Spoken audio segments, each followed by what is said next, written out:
Hello and welcome to the Ice Guys. This is the show that takes you into the world of the National Hockey League. Every game, every day, from a betting perspective.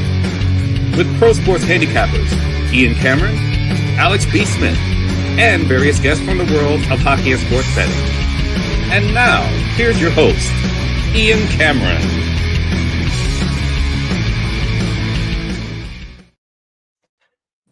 Welcome to the Ice Guys, Monday, January 20th. It's Ian Cameron, and we've got Mikey back in the house with us on this Monday. Alex B. Smith still on the mend. He'll be off today and tomorrow's daily show, but he's hoping to be back with us for the betcast tomorrow night, which is a great segue to start. We do have a live betcast coming up tomorrow night, Tuesday, January 21st, 7 p.m. Eastern. This one is free for all.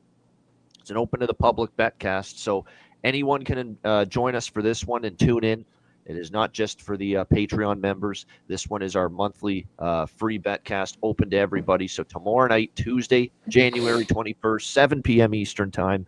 Looking forward to another betcast. Betcasts have been doing well with the live wagers. The last couple, we've done well with a lot of the live bets. So we're hoping to keep that rolling tomorrow. So again, to get involved on the betcast and join us on the stream, just make sure you DM or email me or Alex for a spot on the betcast, and we'll make sure we send you the link before tomorrow night. And a reminder, we still have two more betcasts here coming up in the month of January. Tomorrow night, the free-for-all one, tomorrow night, which is January 21st, and then, of course, back to Patreon exclusive on January 28th. So, and again, for the Patreon exclusive one next Tuesday, the 28th, you must be a Patreon member for that. So make sure you sign up if you haven't already for $10 per month at patreon.com/iceguys.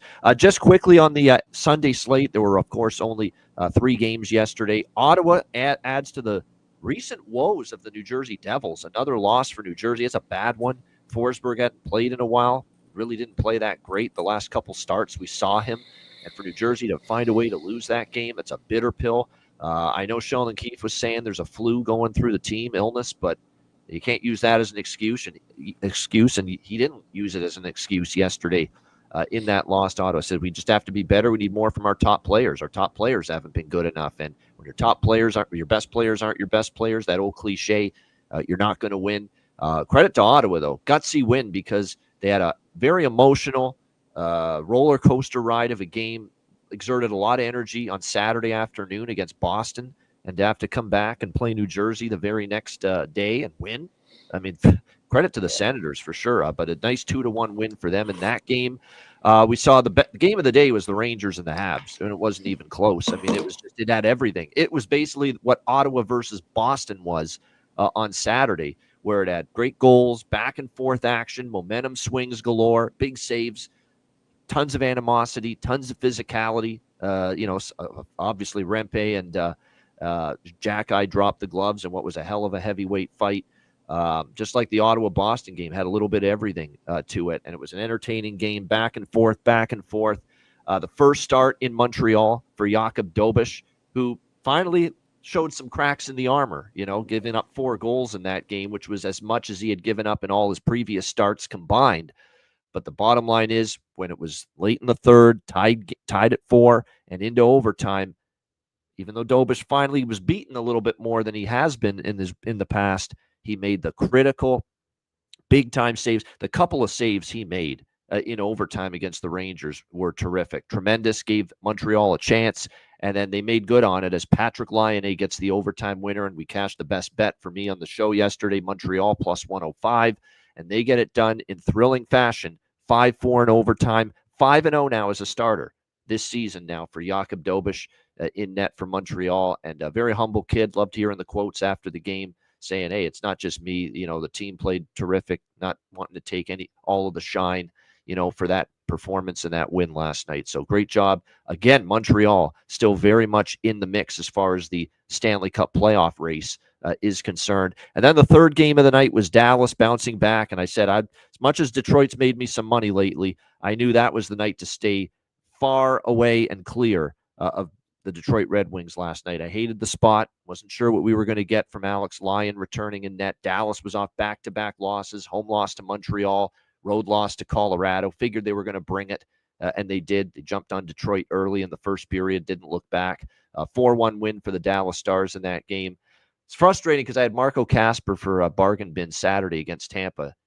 I did bet Casper last night, but not for bargain bin, and he scores the one goal for the for the Detroit Red Wings last night. But finally, he comes through. I said you're getting plus 500 with him, and he's on the top line, so he gets the only goal for Detroit. But nice bounce back for Dallas after a couple of losses there. Mikey, any thoughts on Sunday's action?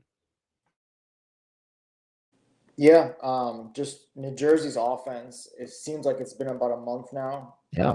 I think I quickly crunched the numbers, and I mentioned it yesterday. What are they averaging? 2 goals per game in the last month. Just such a weird team. Rangers Canadiens game was awesome. I'm not supposed to admit this as a Bees fan, but would I would love Montreal to make the playoffs because there's nothing better than the NHL playoffs than when Montreal's in it with the Bell Center crowd. It's just awesome. I hope they continue this run and they make the playoffs. Detroit, I think we talked about it when I was on the show on a couple of Fridays ago, and I said I think the Red Wings were playing the Blackhawks that day, and I said they need to get those 2 points against Chicago, the Kraken, and the Sharks because their end of schedule in January is going to be brutal. Panthers, Lightning, Stars, Flyers, Canadians, Lightning, Kings, Oilers still on that schedule. So hopefully they turn it around, but not a good 2 games for them, getting outscored 9-2. No doubt. You're right about that. All right, let's get into Monday. MLK Day. I should make note of that. Happy MLK Day for everyone south of the border. Enjoying the holiday. Hope you are enjoying it. So with that in mind, that's why we have day games. That's why we're doing the show earlier today, because there's a few day games. Starting with, if it's a holiday Monday, Boston is going to be at home playing an afternoon game. And here we are again. The Boston Bruins taking on the San Jose Sharks. Boston minus 220, home favorites, 5.5 the total. Now, I say minus 220 because that's the price right now. This was as high as minus 270 on Boston earlier this morning. So we've seen a lot of money come in on San Jose. Some of it's mine. I did grab a little Sharks here at plus. Well, I didn't get it at plus 180 where it is now. I took it this morning. It was right around plus. It was still plus 220 at the time. So this is a big move on San Jose. But once they announced that Yaroslav Askarov was in net, we know this is the goalie of the future. We know he's certainly a cut above Alexander Georgiev right now for San Jose. They figured the price was just a little bit inflated here on Boston. What I also did, too, was I put a little plus 1.5 on San Jose. I don't do the puck line very often, but it was minus 120. It's climbed, too, to minus 140. But the plus 1.5 on San Jose, just in case Boston wins by a goal. But I could see this being a tight game here. The Bruins are playing better. They are. They won the back-to-back games against Tampa and Florida. 4-3, 6-2 victories over the Panthers and Lightning. They lose a heartbreaker to Ottawa in a shootout, although I do think Ottawa deserved that win. They had a great first period. They were unfortunate to just be tied 2-2. They outshot the Bruins 44-28. So Boston, even though they were in the game, it did feel like Ottawa was probably the better team that day. Korpisalo is confirmed in net. Maybe that's the reason all the money's come in on San Jose. People don't trust him in comparison to Jeremy Swayman. The bottom line is it's just Boston now in the price range where they are good in these early games. They're familiar with them. They're used to them. There's, like I said, they are still playing a little bit better here the last few games. I think it all started with Brad Marchand calling out that bogus claim by Rich Keefe, the media person in Boston, does a radio show talking about, falling out with him and Pasternak, and he put that to bed. And it seemed like it kind of galvanized Boston for a little bit, Marchand coming out and saying that. But nevertheless, like I said, we're betting prices, not teams in a lot of situations, and that's kind of how I feel here. Boston's certainly capable of winning, but when this opened minus 270, which is when I stepped in and took San Jose, I felt it was just a little overpriced in this spot. The Bruins, especially with San Jose putting in their young goalie, who to me is their superior goalie right now in this game. The only concern is, good point by Po Buddy's Nerfect. It's a very early start time for San Jose, so on the body clock, 10 a.m. local time back in the Pacific time zone. So there are some concerns there, but nothing significant. It's not a big bet, but to start the day, I did grab a little San Jose plus 220 when I got it, plus 1.5, minus 120 split with the puck line as well. Those prices have moved though, as there's definitely been some money coming in on the Sharks here in the last 30 minutes or so. Mikey, what do you think here to start the day? San Jose, Boston. So it's a series Boston's dominated. I mean, you look at the history here, 10-0 last 10. In the last 4 meetings, if you just focus on that, in the last 2 years, Boston outscored them 14-3, and they shut San Jose out twice, combined score of 7-0 on home ice. But this price, I'm not laying this price with Boston. Regulation can't do it. Puck line can't do it, even though the numbers say they should do it historically. But my problem with San Jose is they've struggled to score. Another team that struggled to score for what feels like a month now. They're averaging exactly 2 goals per game in the last month, which is 13 games total. They've only scored more than 2 goals 4 times in the last month. Now you have 2 of their top 4 point leaders on the injury report, Toffoli and Granlund. I'm not sure if they're playing or not, but both of those guys are up there in points.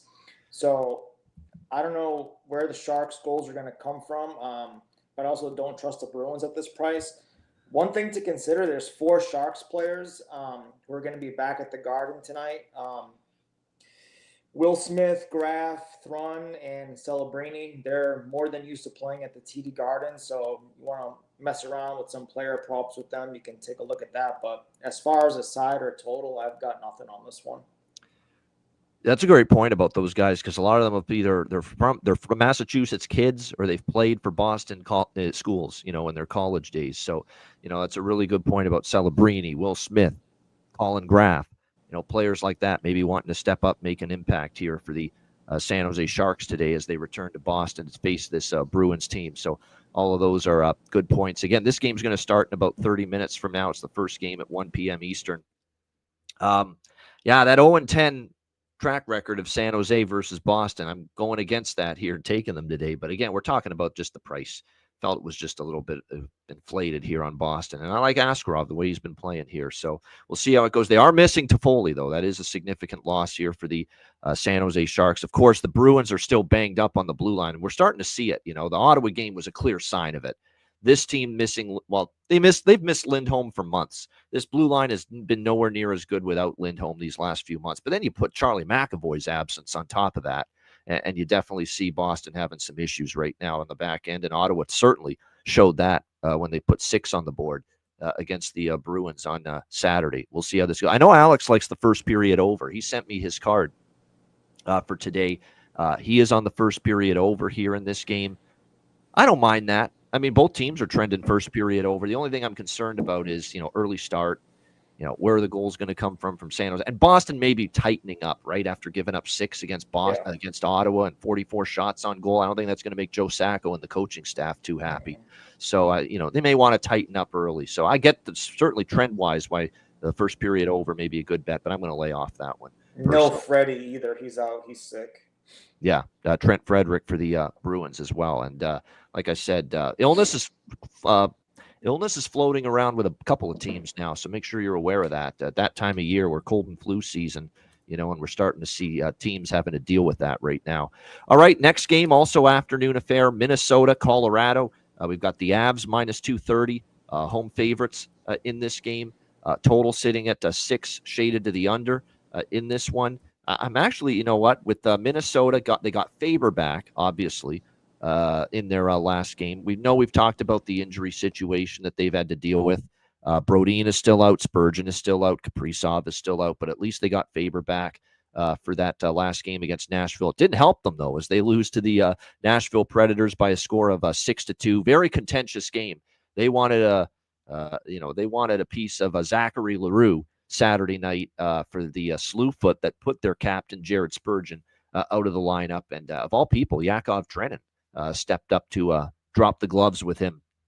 And good on him. It was a very spirited first period of that game. 3 fights in that first period of Minnesota-Nashville the other night. So very contentious game between the Wild and Predators. Now the Wild will travel to Colorado to face the Avs, who are coming off a nice bounce-back win over the Dallas Stars on Saturday. They had lost 4-3 to Edmonton, blowing a 3-0 lead in that game. On Thursday, they bounced back with a 6-3 win over the Dallas Stars on Saturday afternoon. They'll look to keep it going. Minnesota's now lost 3 in a row. We felt that at some point, especially when they start playing better teams, that the absence of 2 of their best 3 defensemen. I know they got Faber back, but you're still without Brodin and Spurgeon, your next 2 best defensemen. Kaprizov, of course, was playing like an MVP candidate before his injury.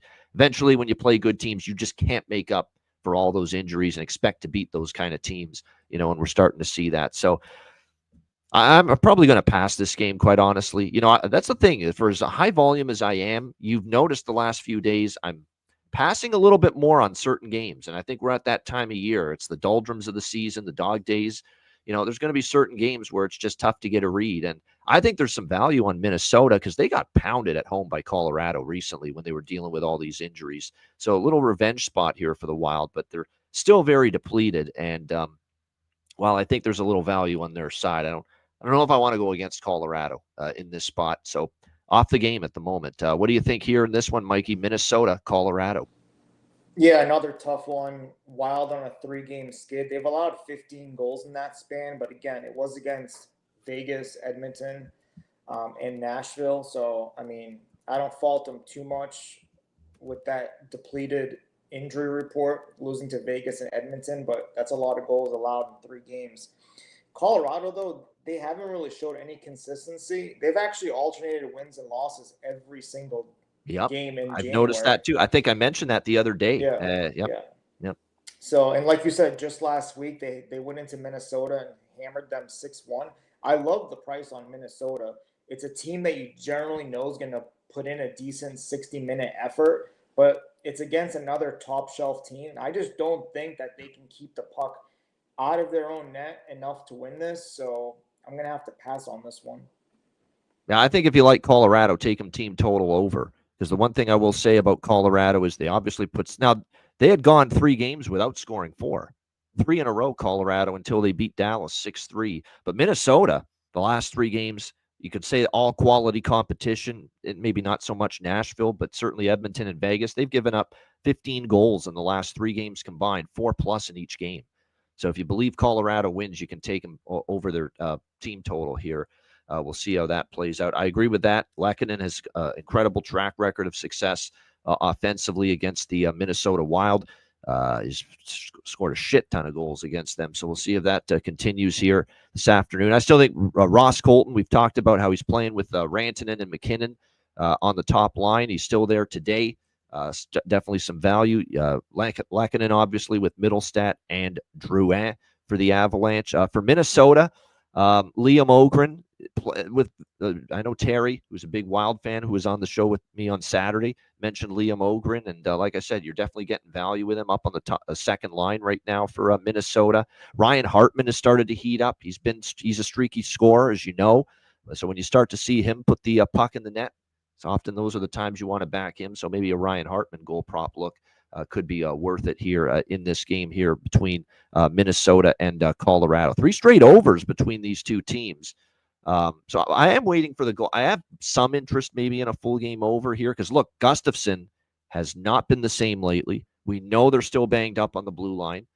I can see Colorado scoring. Colorado has scored 5, 5, and 6, by the way, in the last 3 head-to-head meetings versus the Minnesota Wild. So we'll see how this plays out. I'm waiting on who's in net. It should be Blackwood, I would think, for Colorado, but it hasn't been confirmed. But I'm waiting on the Minnesota side. I do lean full game over 6. It's the only thing I'll probably end up betting if I get involved here with the Wild and the Avs. All right, let's move along here. We've got Buffalo and Seattle. The Seattle Kraken, their second game back home after the road trip. They're minus 120 home favorites in this game. The total sitting at 5.5 shaded to the over in this game. I'm gonna be on. This team just drives you nuts. They do, Buffalo. They just drive you nuts. But there's no way they don't have this game in this spot circled after what happened to them at home against Seattle just recently, where they had the huge lead in the third. They completely fell apart, blew that game, and ended up losing to the Seattle Kraken. Lindy called them out, saying it was embarrassing how he just fell apart in the third period of that game against the Seattle Kraken. If Buffalo doesn't have this spot circled, then shame on them. But I'm going to take them here. Buffalo plus 100, split it with team total over 2.5. And obviously we've got this Seattle first period overrun that we've talked about. It got snapped with the game against Winnipeg. It was an 8-game first period over streak that ended with the Winnipeg game Thursday, but it got right back on track Saturday night when they played Los Angeles. That first period flew over the total. I think the full game goes over the total too as well. So this is an over by Fecta spot for me as well. 9-1 run to the first period over in the last 10 games for the Seattle Kraken. Buffalo continues to be pretty strong, 12-4, I believe. First period over their last 16 games. So first period over, full game over split, over by Fecta, as well as Buffalo money line, Buffalo team total over split. I think Buffalo brings it here. I think if they're any sort of professionals and you got pride and you've got, that itch to compete, you should be thinking, wow, we owe these guys, after just 9 days ago in Buffalo, we are up, 2-0 in the first period, even 2-2 going into the third. That game is there, and we just have that face plant in the third period, give up 4 goals and lose 6-2. I think Buffalo answers the call. Buffalo did win here at Climate Pledge Arena last year, by the way, against Seattle when they made the trip out here, and 4 straight full game overs head-to-head between these two teams as well. So this is the game I like quite a bit. Buffalo money line, Buffalo team total, and over by Fecta here for me. What do you think, Mikey, with Buffalo, Seattle? Yeah, so I was thinking the same thing as you, and last night when I saw, I was going to just lock in Buffalo, but then I saw UPL is likely not going to play. That was my concern. Yeah, Devin Levi's in. Devin Levi, it should be. Yep. So that was my concern. But both clubs have been mediocre the last 10. They're both hovering around minus 500 or a game below. Since Seattle came into this league a few years ago, they've dominated Buffalo, 6 wins, 1 loss, and it's been a massive over series, like you said. In those 7 games, they're averaging 7.7 goals per game. So, like you just mentioned, last week Seattle came into Buffalo. They were down 2-0 early in the first and then scored 6 unanswered. So that obviously left a very sour taste in Buffalo's mouth. Not only is Buffalo thinking about that, but then they also allowed a goalie goal last game against the Penguins. So 2 negative things in their brains at the moment. I was considering Buffalo, but I'm not sure what's going to happen with Levi. So I'm going to go with the over 5.5. Locked it in last night at $1.20. It's still available at 5.5, just a little more juice. But if you see an over 6 at even money, I would just grab that. It is kind of alarming, though, that last week's matchup, it closed at 6. 8 goals were scored, and now the total opens at 5.5 with UPL out. So I generally don't feel good about that, but series history alone, goaltending situation, I feel like the only way to go on this one is the over 5.5. So I locked that one in. No doubt. By the way, follow Mikey on Twitter X if you haven't already. Bet with Mikey on Twitter X. He's really good with live bets. Live team totals bets, I've noticed. He's really gone to the well with those the last, well, for a while now, but, especially just in the last few weeks. If you look, you'll see him post some live bets, live totals, live team totals, in a lot of instances, and done pretty well with them. That's something that's something you look for, Mikey, with live betting, I've noticed, is live team totals. And I know for the most part, you've done well with that. Yeah, certain teams like the Tampas and the Vegases, I mean, if they're scoreless after a period and a half and you see that 1.5 at plus money, I know once in a blue moon they're going to get shut out, but you got to take, I just have to take advantage of that. So it's a case-by-case basis, and I'm generally watching the game to see what the flow's like. So far it's been okay, so we'll see how it goes. Thank you. Yeah, no doubt. Hey, you got to acknowledge when people are doing good work, and you're doing that with the live wagers for sure. No question about that. Cuban Wayne Gretzky, interesting. I don't know if this is coincidence or what, but there's something to it. Alex Tuch goes 4 games without scoring, and then he scores. 4 games without scoring, and then he scores. 4 games without scoring, and then he scores. He's now gone 4 games without scoring, entering today. So if you follow that pattern and believe in it, like our guy Cuban Wayne Gretzky brought it up to me, then he's going to score today. So it's good. It's going to be interesting. So, and Jonathan Davis is following that up with 4 goals in 5 games against Seattle for Alex Tuch, 2 against Joey Decord. So maybe we should be betting Alex Tuch to score a goal. Nicholas Obey-Kubel, 3 goals in 4 games against the Sabres. I know he's down the lineup here for the Kraken, but still, you're talking about a guy that's had great success being able to find the back of the net. No question about that. So we'll see how for Buffalo against Seattle, I should say, Obey-Kubel. Lafferty, with 2 goals against Decord in the past. So there you go. And Tuck's 500th career game, says Cuban Wayne Gretzky's. All right, I'm sold. Alex Tuck. Kakko, yes. I like Kakko already to score here, but knowing that he's done damage against Buffalo and Levi in particular, certainly makes it that anyone on that line is worth a bet right now to score for Seattle. That line, Dan Bilesma has got some chemistry going right now with Schwartz, Beniers, and Kakko. They've been very good together as a line for the Seattle Kraken. There's no question. So, yeah, like I said, I think definitely a situation where any of those 3 guys are worth goal prop looks here, in my opinion, tonight, this afternoon. I keep saying tonight, this afternoon for the Seattle Kraken. All right. This one's, I guess you could say it's an early evening game in the East Coast, but it is an afternoon game in Vegas where it will be played 3 p.m. local time. St. Louis Blues, Vegas Golden Knights. Got Vegas minus 190, home favorites, 6 the total, shaded to the under in this game. Value on St. Louis, and they did lose their last game against Utah, but do I want to step in front of Vegas, returning home where they've been better after a terrible road trip where they dropped all 3 games against Carolina, and they lost to Carolina. They lost the first one to Nashville 5-3, then to Carolina, then to Chicago on Saturday night 5-3. Probably not in a good mood, probably ultra focused here for this matchup. They've dominated St. Louis 5-1 the last 6 meetings for the Vegas Golden Knights over the St. Louis Blues. So this is not a game I'm looking to step in front of the Vegas Golden Knights back home off a shit road trip. You know, they're probably going to want to bring it here in this one. Alex likes the draw. I should point out, by the way, Alex, who sent me his card, as I mentioned, he's on the first period over and the full game over as well as me with the Buffalo-Seattle game. He's on the draw at plus 345 in this game with the Blues and the Golden Knights. So the draw is what Alex likes here. And I will say 3 of the last 6 meetings, Blues versus Golden Knights, have gone past regulation. 3 of the last 4 have been decided by 1 goal. So when you see that, maybe there's some potential here for a game to go past regulation. So the draw for Alex, I don't hate it. But as of right now, I've not moved on this game. We do not have goalies confirmed yet, but we expect Jordan Binnington for St. Louis, Aiden Hill for Vegas. What do you think here, Mikey? Blues, Golden Knights. Yeah, I really wish the price was a little bit better on Vegas. Like you said, they're on a 3-game skid. They allowed. Here's the concerning part for me. It's not even so much that they're on a 3-game skid. It's the amount of goals they've allowed and to whom they've allowed it to. 18 goals to Chicago, Nashville, and Carolina.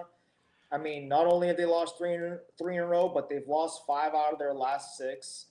And who they've lost to: Chicago, Carolina, Nashville, Rangers, Islanders. I mean, I wasn't really expecting that. Maybe you lose a couple there, but a little bit surprised. But again, we're in that January period where, you know, things like this happen.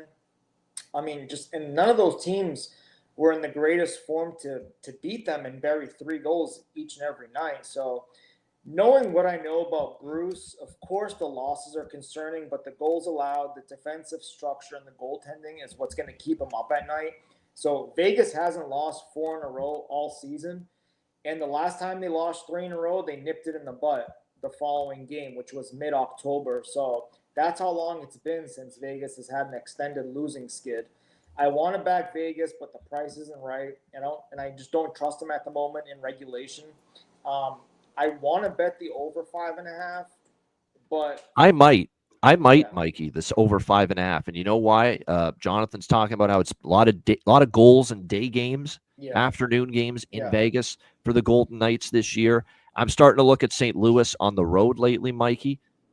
8 goals. I mean, there's been 1 under, but most of them have been going over on the road for this St. Louis. No, actually, they've been 6 goals, 10, 8.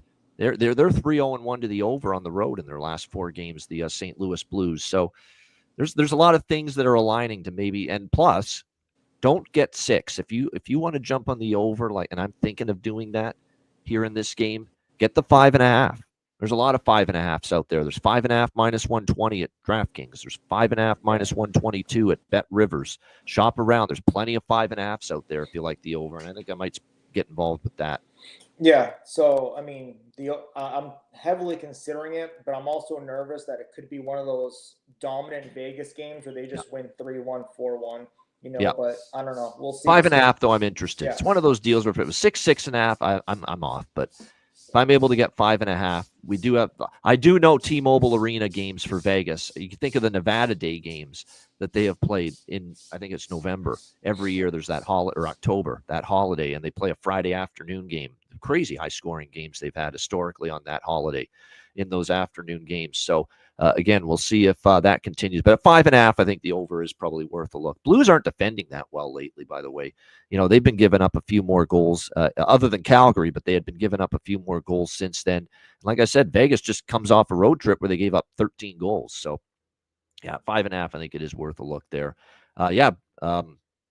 Jonathan mentioned, too, to me, Buchnevich has just – he owns Aiden Hill. It's crazy. I think it's something like I forget the stat. I saw it, but that's something like 6 goals or something against him in 6 games versus Aiden Hill and the Pavel Buchnevich for the St. Louis Blues. So it's certainly he sees something that he likes when he faces Aiden Hill. Now, we don't know if it's going to be Aiden Hill yet because it isn't confirmed, but I see no reason why it wouldn't be Aiden Hill. You're not going to put Samsonov in there the way he played against Chicago the other night. So it should be Aiden Hill in net here for Vegas tonight. All right, Columbus, Blue Jackets, New York Islanders. We've got the Islanders minus 175, minus 180, home favorites, 5.5 the total here in this game.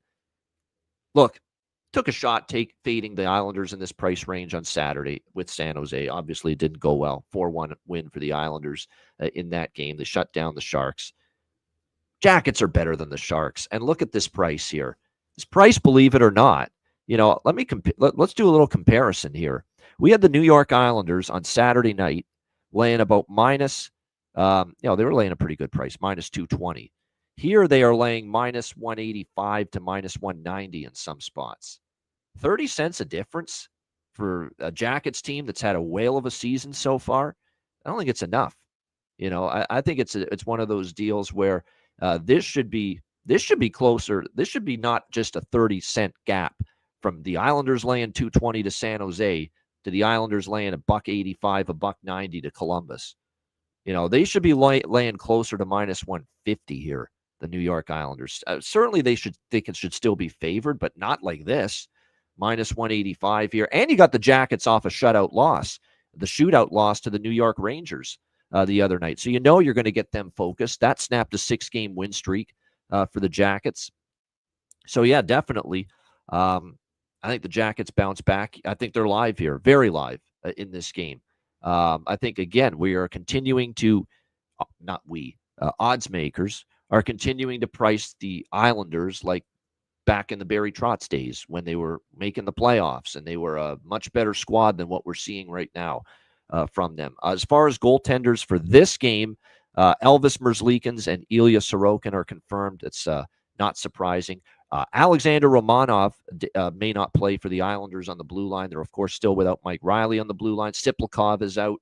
We know that the Jackets have had their share of injuries. Shinikov is still out. Gabranson, Jenner, Monahan, of course. But like I said, they've gotten other players stepping up. Fantilli's been great filling in for Monahan on the top line. Voronkov, Marchenko been awesome. Werenski's having a Norris Trophy candidate season.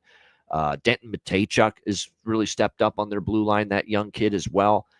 Kent Johnson, you name it. I mean, they're getting a bunch of different players stepping up for them. They're worth a bet at this price, simply because the New York Islanders are not a team I have any interest in this kind of a price range. You can get as high as plus 165, plus 168 here with Columbus.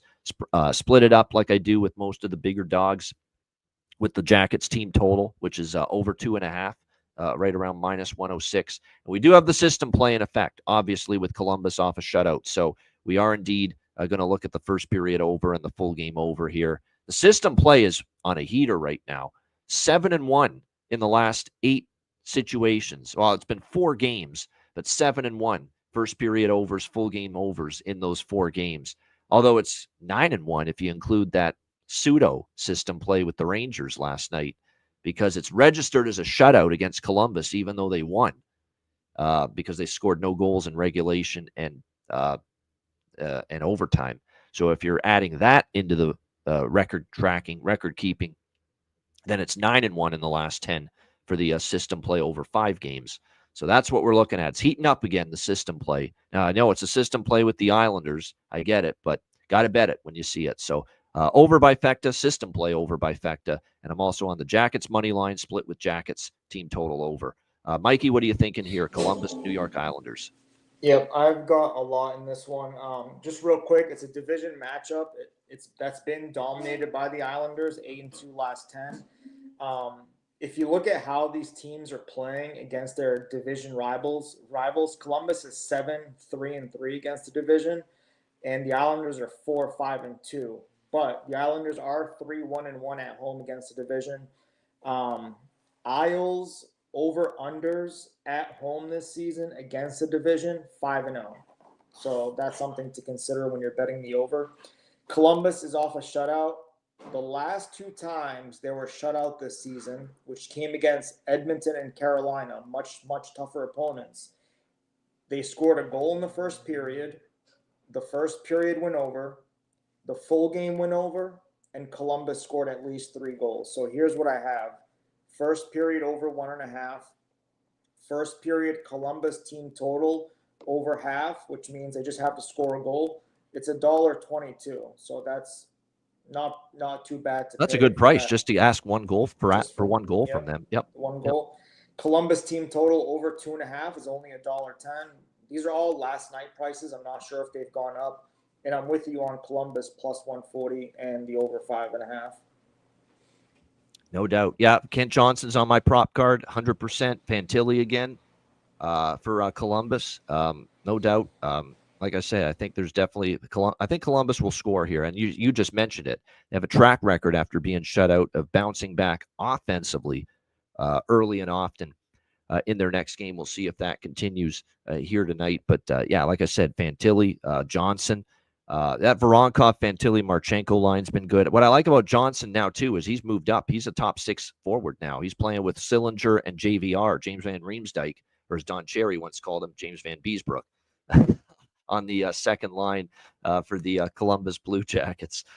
So, yeah, Kent Johnson, KJ, worth a shot there. And you mentioned the numbers, too. He scored against Sorokin in particular in the past as well. Werenski, I mean... He's just had a dazzling season. 36 assists, 15 goals. He got 51 points already this season for the Columbus Blue Jackets. 51 points in 46 games, plus 11, plus minus rating. He's now on a 4-game point streak, points in 6 of the last 7 for the Jackets. Marvelous hockey from Zach Werenski right now for the Blue Jackets on that blue line, no question. All right, we move along to it's on Monday. It's only on Prime. It's our Monday Night Hockey Amazon Prime special tonight north of the border, Tampa Bay and Toronto. We've got the Leafs minus 130 home favorites on the total sitting at looks like 6.5 shaded to the under here in this game. The Leafs with a resounding comeback win against Montreal. I think it's pretty crazy to watch that game and see Toronto go from playing one of their worst periods of the season, which is what that first period was against Montreal. It was one of their worst periods of the season, down 3-0 in that game, to 2 of their better periods of the season. Like they played excellent in the last 2 periods. Of course, none of that's possible, that comeback, without Joseph Woll, who was just magnificent when it was 3-0 for Montreal, kept the Leafs afloat. And then once the Leafs got on the board, you could tell the momentum was shifting in that game, and they really started to carry the play. And then in the third period, they opened it up on obviously a month. That's what made that win impressive too, is you came back like that with 7 unanswered goals against a team that's as hot as any team right now in the NHL. We saw Montreal bounce right back from that Toronto debacle and beat the New York Rangers last night. So that was a very impressive comeback win for the Toronto Maple Leafs. Jake McCabe makes a world of difference. 2-0 with Jake McCabe back from injury for this team. Just unheralded how important he is to the Leafs on the back end. Meanwhile, Tampa Bay, they've won 2 in a row, just like Toronto, coming into this Monday night divisional matchup. They beat Anaheim 4-3 in a shootout. They took care of Detroit. They dusted those Wings, no pun intended, 5-1, beating Detroit on Saturday night. We'll see if they can follow that up here tonight as they head to Toronto. Toronto has started to figure out Tampa. We know Tampa years ago, regular season, but especially playoffs, had success against Toronto. Toronto had a playoff series win against them a couple years ago. Toronto's now won both meetings this year against the Tampa Bay Lightning. They won 5-2 here in Toronto back in October, and then in November they went down to Tampa Bay. They won 5-3 against the Tampa Bay Lightning. So we'll see how this one plays out. Again, we've got Tampa on the road where they've been decidedly mediocre. In fact, 1-5, this Tampa Bay Lightning team in their last 6 road games. Remember, they got swept in Cali. They lost at New Jersey. They lost at Buffalo. In fact, in their last 6 road games, do you know who the one win was against? Pittsburgh. I mean, it's not exactly a track record that rings, yeah, I want to take you now going into Toronto against this Leafs team. So I don't know if I'm on the game because I could only look at Toronto minus 130. Tampa has lost twice to these guys, though, and they know it. And you know the veterans on that team, Kucherov, Braden Point, Victor Hedman, they don't want to lose 3 straight to this team. I expect them to play a hell of a game tonight, but will it be enough to win? That's the question. Will that line of thinking for me that Tampa's coming tonight prompt me to back them? No. The answer is no. Joseph Woll in net for Toronto. Jonas Johansson getting the start here for Tampa Bay. Very interesting move here from John Cooper, because you look at this Tampa Bay Lightning team. Vasilevsky, he was great against Detroit. That was one of his. He had a poor game against Boston. He was great against Detroit.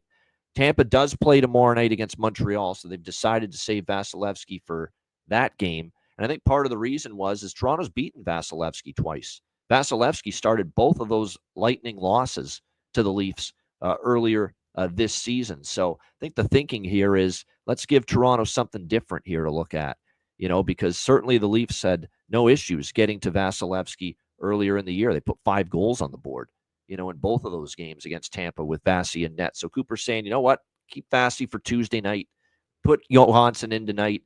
And Johansson's been pretty solid lately.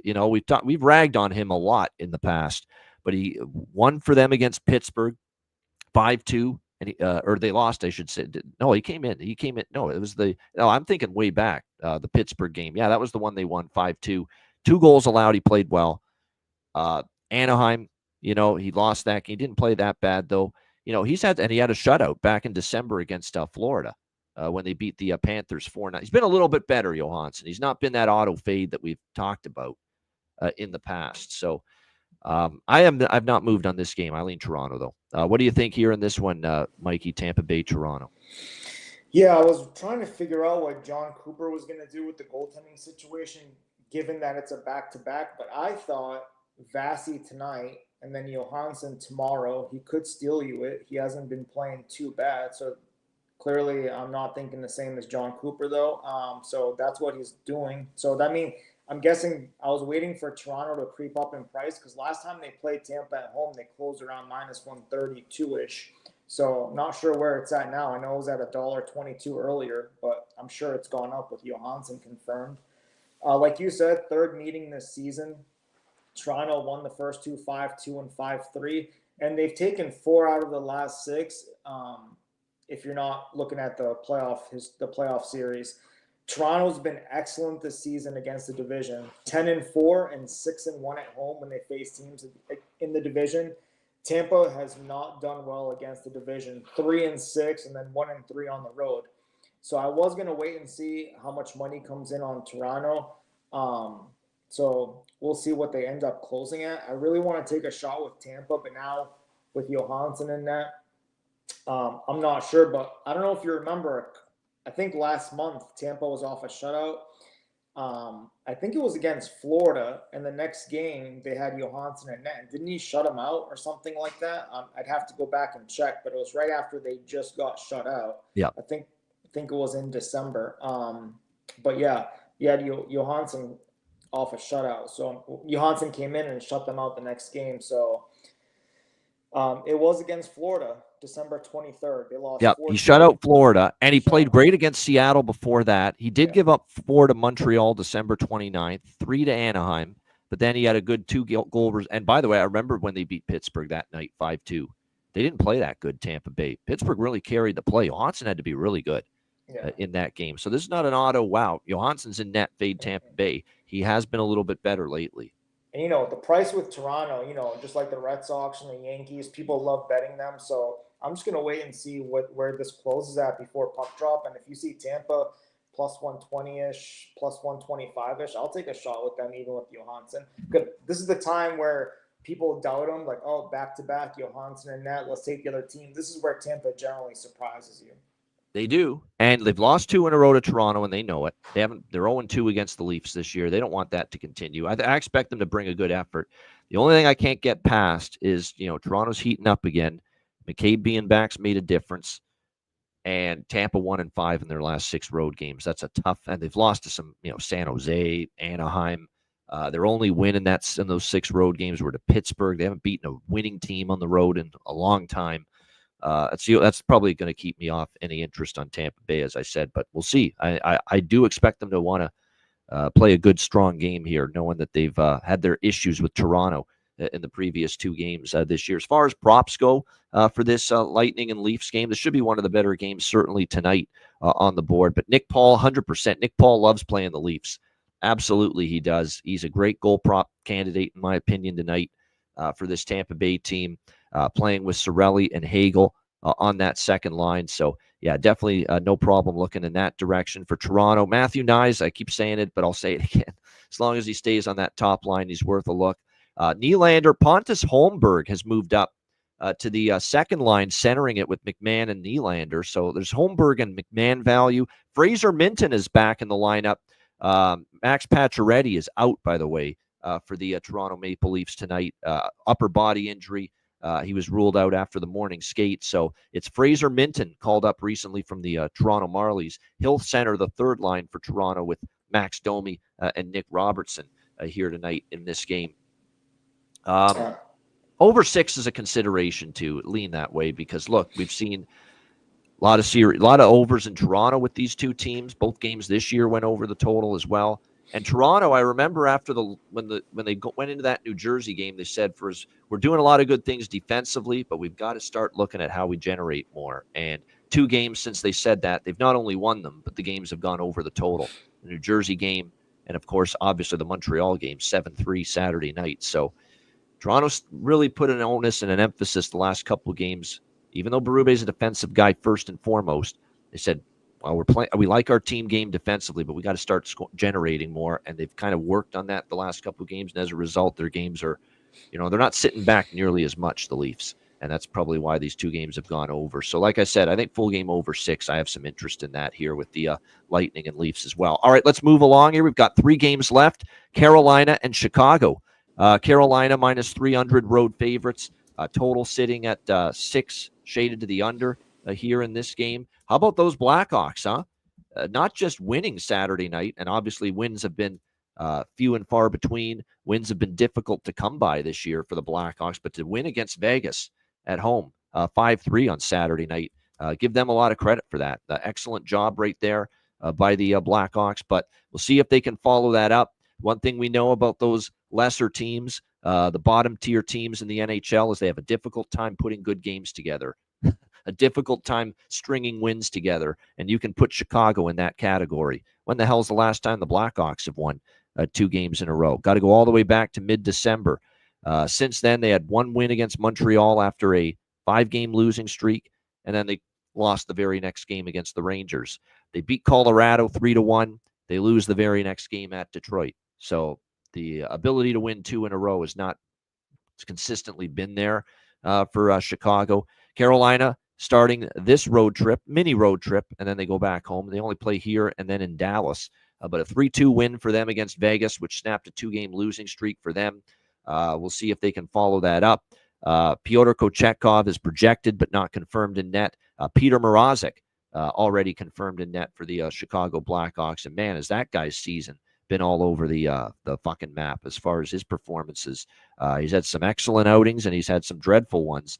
He gave up 3 goals in the win against Vegas the other night, but he got ripped apart by Calgary before that. 5 goals. In fact, he has been trending kind of in the negative direction.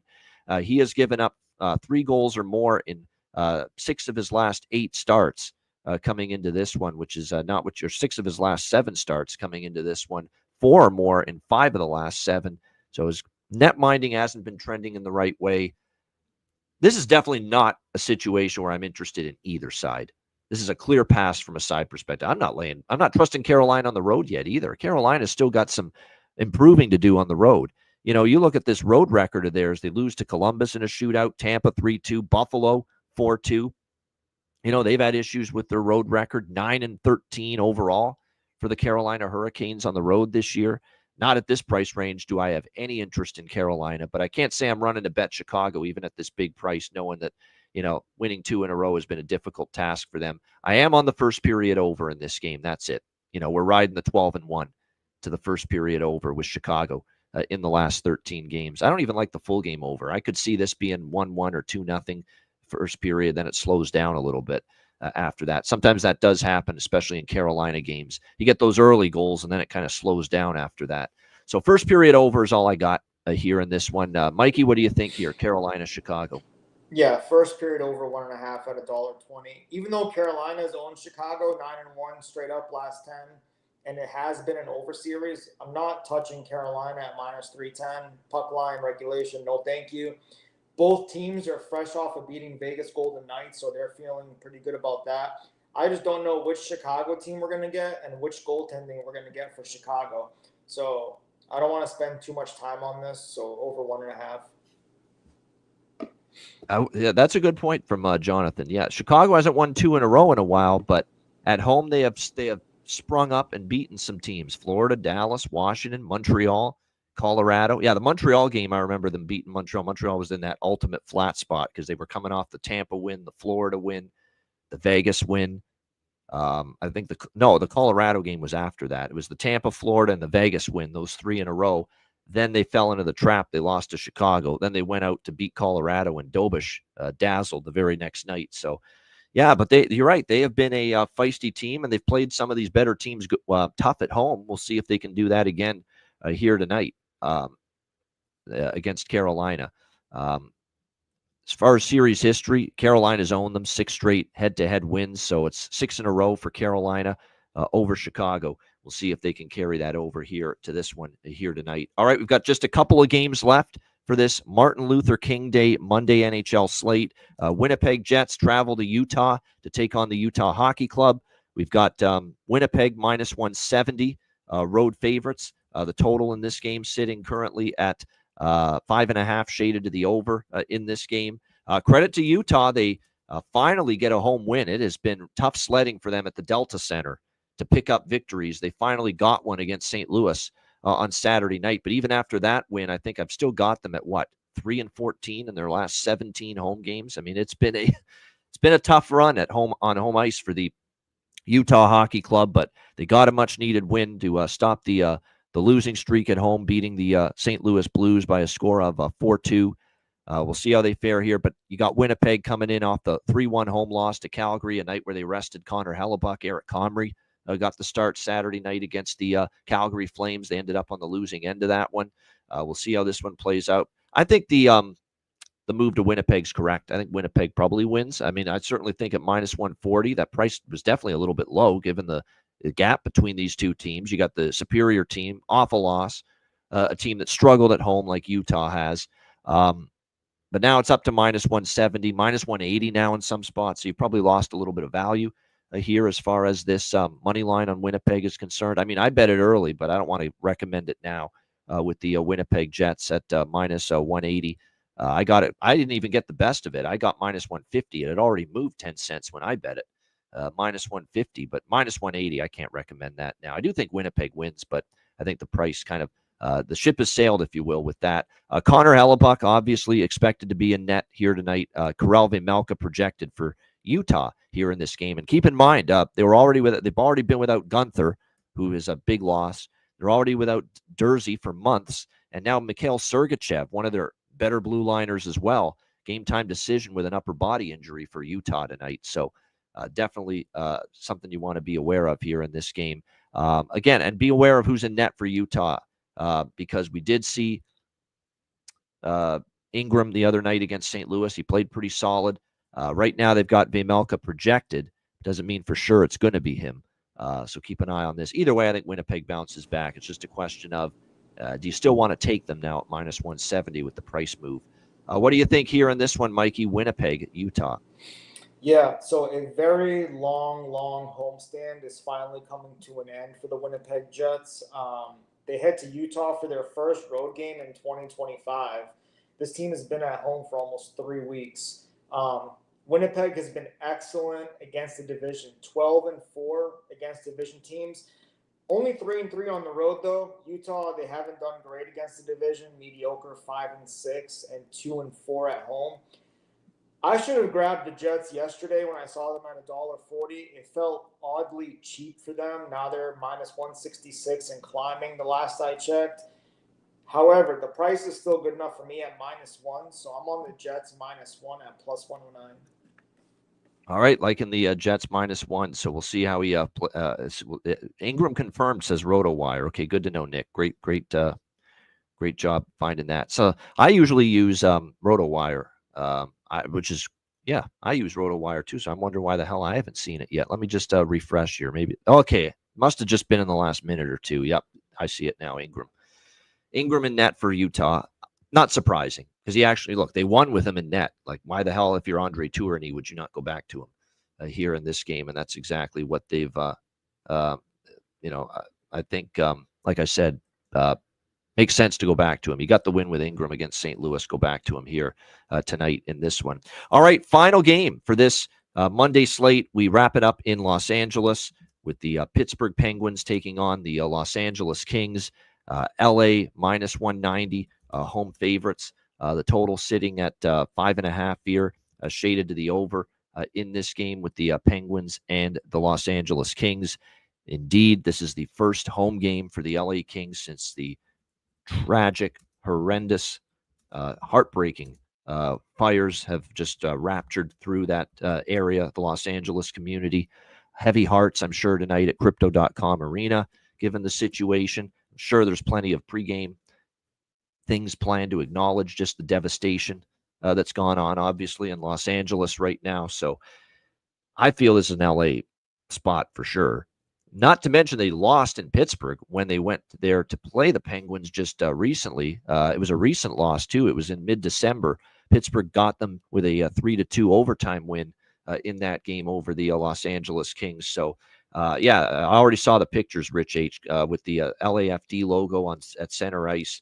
For LA, it's kind of win one for the community here. Have a good effort.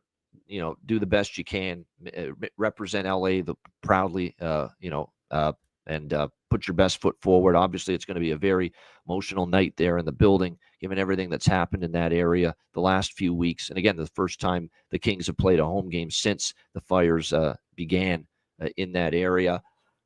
Problem is, it is -180, -190. It's a pretty big price here for the LA. You know what you can do is if you didn't bet Winnipeg early, I did, but if you didn't, and I'm not a big money line parlay guy. You guys know that. I despise them because oftentimes, especially in a sport like hockey, where it's just so easy for one of the favorites to go down and lose to a bigger underdog. It happens all the time. But I think a pretty decent two-team money line parlay tonight might be Winnipeg and Los Angeles in these two late games.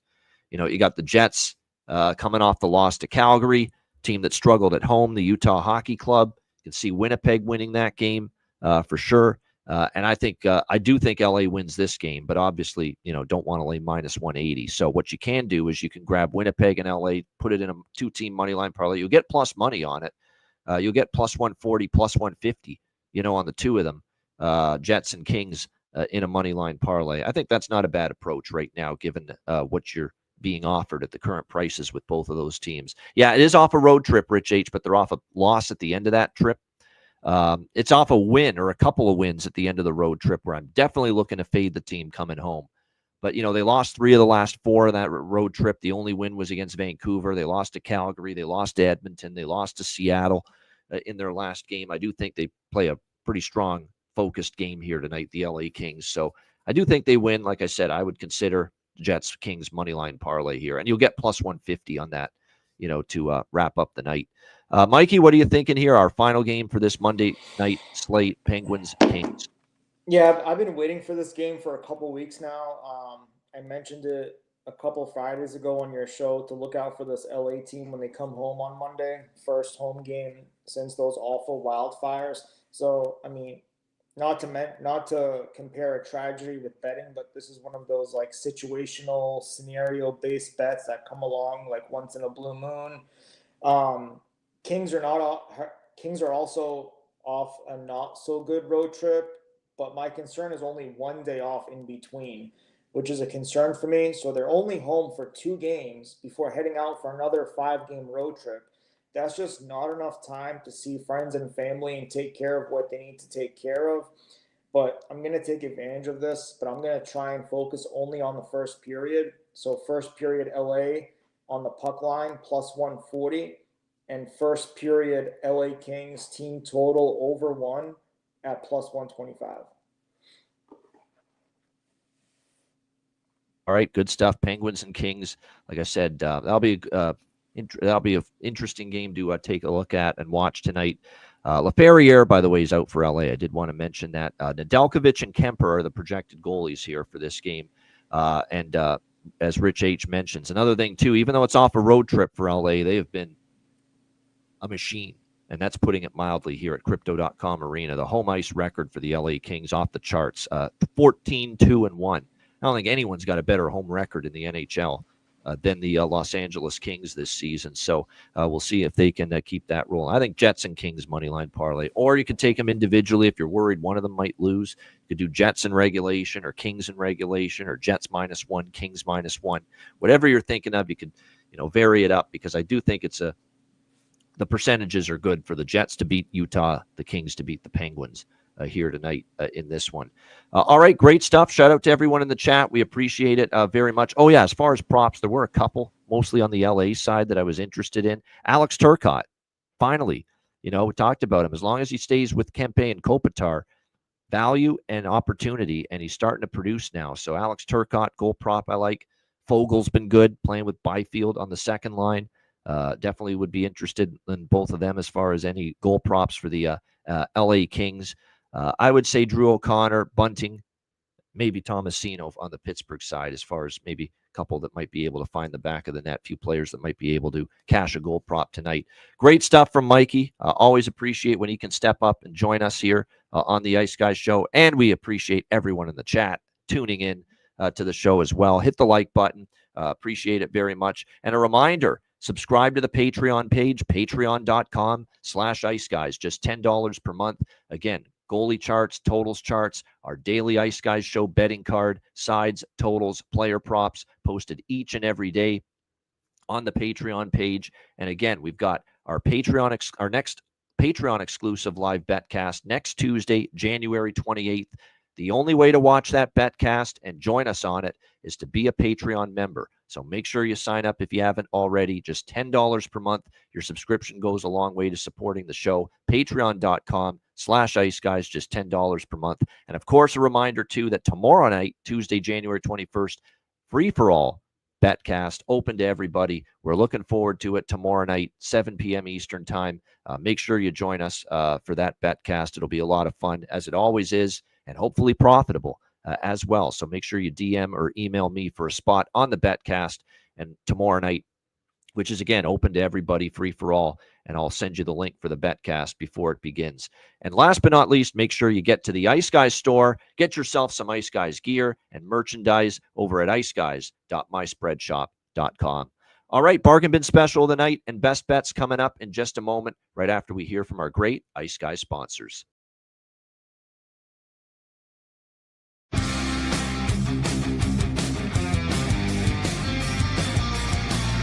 Support for the Ice Guys podcast is provided by Boston Hemp Incorporated, Tailgater Social, and a big thank you to all that subscribe to the Ice Guys Patreon page.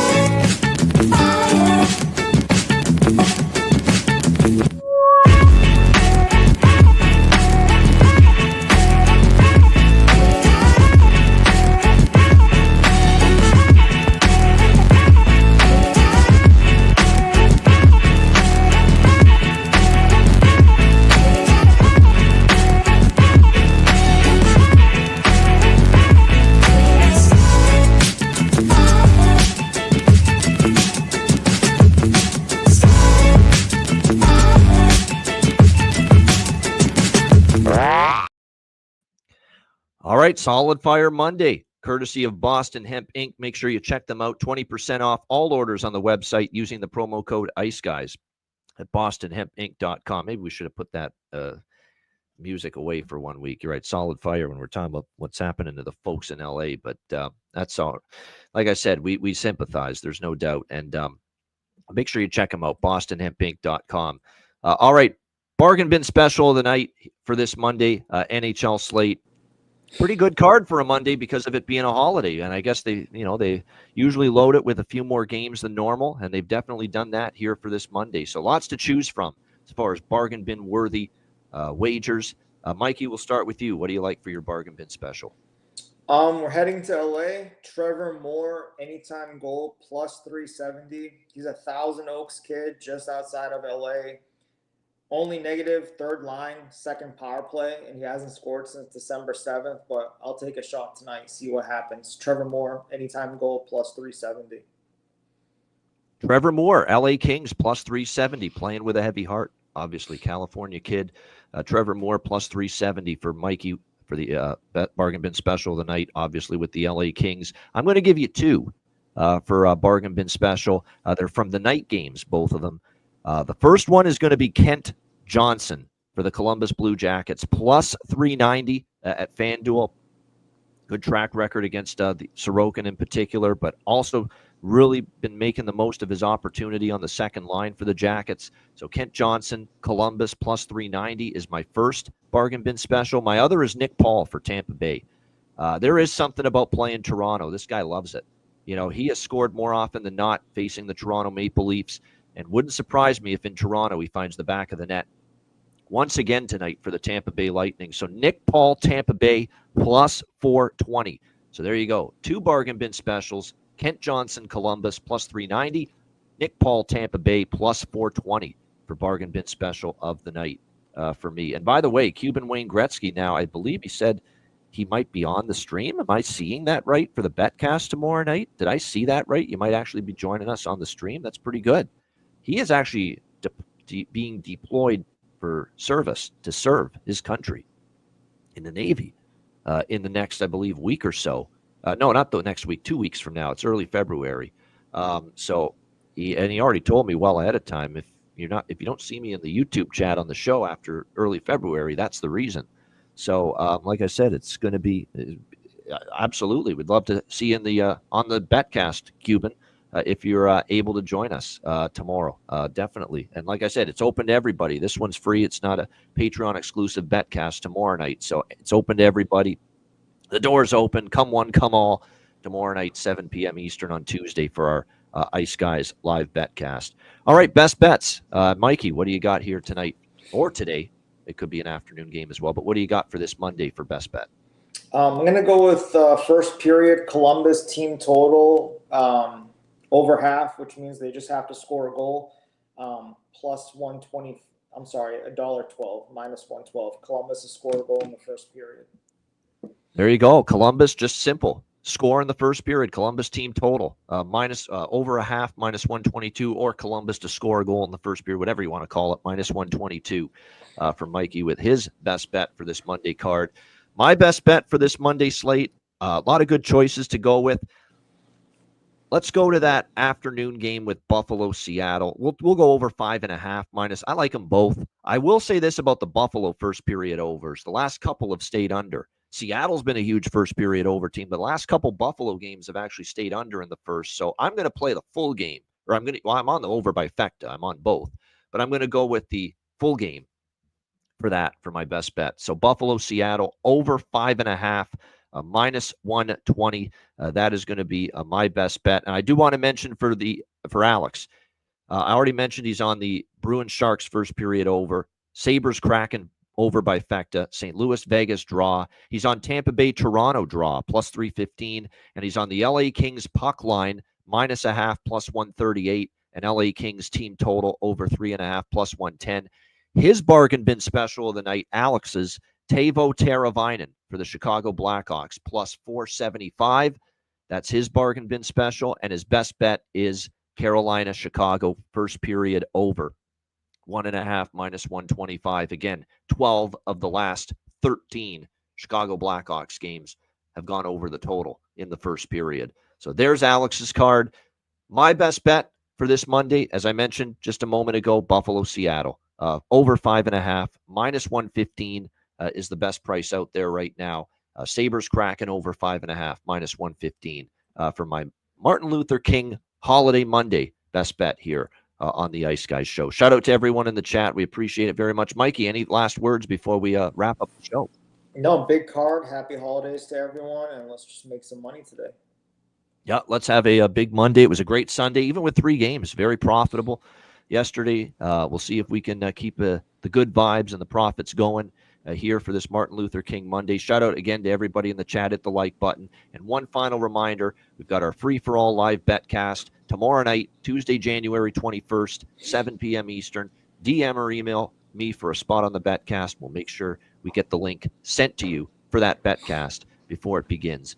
A reminder, the Ice Guys is live 7 days a week, Monday to Friday, 2 p.m. Eastern, Saturday and Sunday, noon Eastern. If you can't watch the show live, download the Ice Guys podcast in audio form on all major podcast platforms, Google Podcasts, Apple Podcasts, Spotify, Stitcher, iHeartRadio, Amazon Music, and more. Download the Ice Guys podcast when you can't watch the show live. For Mikey, I'm Ian Cameron. Have a great Monday. Enjoy the games, and good luck. And we will be back with you a huge Tuesday on tap.